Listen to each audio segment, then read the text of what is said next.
back to IGN Live at Comic-Con. Now, Barbenheimer is the biggest convergence of two completely different pop culture properties on one release date since 2020's Doom Eternals and Animal Crossing. It's become not just a celebration of Barbie and Oppenheimer, but also a debate. Here to help me settle the war on Barbenheimer once and for all are IGN's Alyssa Mora, Amelia Emberwing, and Jeffrey Vega.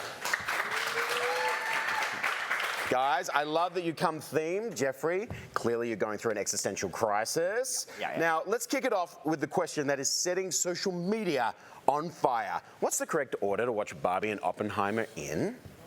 Alyssa, let's start with you. Yeah, let's start with me. I'm gonna go classic Oppenheimer Barbie. Okay. Yeah, I mean, and it's not even, I think a lot of people think that they're gonna go into Barbie for like a good fun time, and it is a good fun time, but also it'll make you cry. That's what I'm gonna say. So I feel like, but it's like in a hopeful way. I think that Oppenheimer obviously is it deals with like the horrors of war and the horrible things people can do to each other. And then Barbie's like, but it's all gonna be fine. Well, is this in full agreement? Or do we have anyone who's against that order? So no, our amazing Barbie critic, Alyssa, is absolutely correct.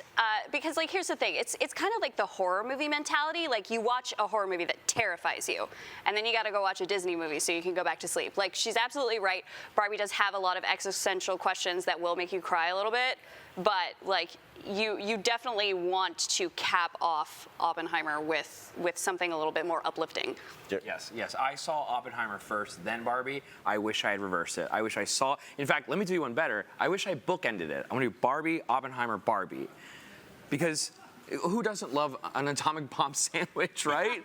A lot of people don't. Sure. Yeah. I would say most people prefer not to. Yeah. Well, I mean, should this not be, in fact, a double feature? Should we not even consider these movies need their own day so you can process them? I think that is really the answer, but like it's so hard to get like families out to the movies. Not that like big families are probably going to go see Oppenheimer, but I get why people are looking at, okay, yeah, maybe I'll watch these both in one day because like it's a whole thing to schlep to the cinema. But yeah, I do think that we should probably just keep them separate. Watch them the same weekend, but like maybe not on the same day. That's 5 hours of movie. Yeah. It's a long time. Well, I think we can all agree the movies themselves have a lot in it. They're very dense in what they're trying to communicate, so giving them their own space will only be beneficial to you. Now, there's a lot of weight obviously on the movie's shoulders when we're looking at a slate of summer. Can Barbenheimer save cinema? Jeffrey, let's start with you. I believe so. I mean, I want. This is the most I've ever been excited for movies to come out. This sort of road to Barbenheimer has been a dream come true. When I was watching Oppenheimer, I was watching Barbie, I was like, I can't believe I'm watching the movies right now. Like this is finally happening. There's a before Barbie, there's an after Barbie. We're now in the all after Barbie, and I'm so excited for everyone else to be in the after Barbie, because the AB, of course, the BB, the AB, of course. And I really, really, really think that this is gonna be the biggest thing of the summer. We've had great movies leading up to here, like great superhero movies, and then it's like Barbie and Oppenheimer. This is it. Christopher Nolan, Greta Gerwig, incredible, amazing. I think the culture behind Barbenheimer is what's going to save cinema, because we've seen Nolan and Gerwig both being like, yeah, I'm absolutely going to see these movies. We've seen Cillian and Margot both be like, yeah, absolutely, I want to see both of these movies. Like we see everybody involved in these films absolutely playing into this craze because bottom lines, money, et cetera, but it's that culture of support of the art form that I think, if anything's going to save cinema, that's going to be it. Yeah. Yeah, I agree. I mean, I think there's something about the passion that people have for both of these films.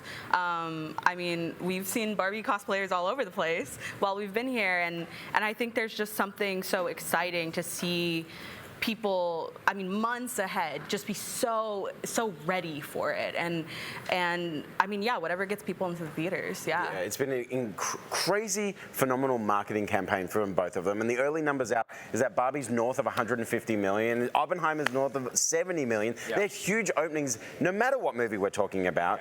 But cinema in general, we're going up and down, and you never know where you're going to fall. This is a great resurgence, especially in the summer. The thing is, too, is that I feel like sometimes we're in a bubble incredible when we love to cover movies and TV, and the fact that people who don't normally go to the movies are going out to see Barbie and Oppenheimer is like wonderful. It's like, oh, yeah, this is like a thing that we all love, enjoy, and can escape the world for a couple hours. Well, if you do double feature, 5 hours, and that's great too. But because of this success, are we going to see it being duplicated? That's the thing. Because this seems to be, the phenomenon is accidental, right? Counter-programming. But are we going to see this success in other, are they going to try and do this again? I think the thing that's difficult is I don't think it's something that can be manufactured. I think that when people try to like manufacture a trend and it's not organic, it's not coming from like the people, it just doesn't, it feels a little more hollow, you know? And I don't know. I mean, I think it would be great. Like I do think the Barbenheimer, I'm hoping we have more Barbenheimers in the future, but I think it'll be something that really has to build from social media and from conversations online. I love that. I think you're absolutely right. I think there have absolutely been boardrooms full of people since this craze started going, how do we get our own Barbenheimer? And the answer is you're not going to get your own Barbenheimer. Like, I think it really ties back to the saving cinema question, the culture that has surrounded this, the support, the like filmmakers uplifting filmmakers and actors uplifting actors. Like, I think that is the thing that we can replicate, and we absolutely should, because like that is how we save cinema. Yeah, and I don't think we need to we don't need to debate which one's necessarily better, but I'm curious if there is one that you would consider, you think will stay in that cultural mindset for longer, which will have the biggest cultural imprint. Jeffrey, what do you think? I mean, I think we can all say it at the exact same time. Barbie. Oh no! Oh, you think Barbenheimer is a movie? That is the culture. No, that's Barbenheimer. Yeah, so it's like. They splice it together. Yes. It's like so we have like half Barbie, half Oppenheimer, split down, cowboy hat.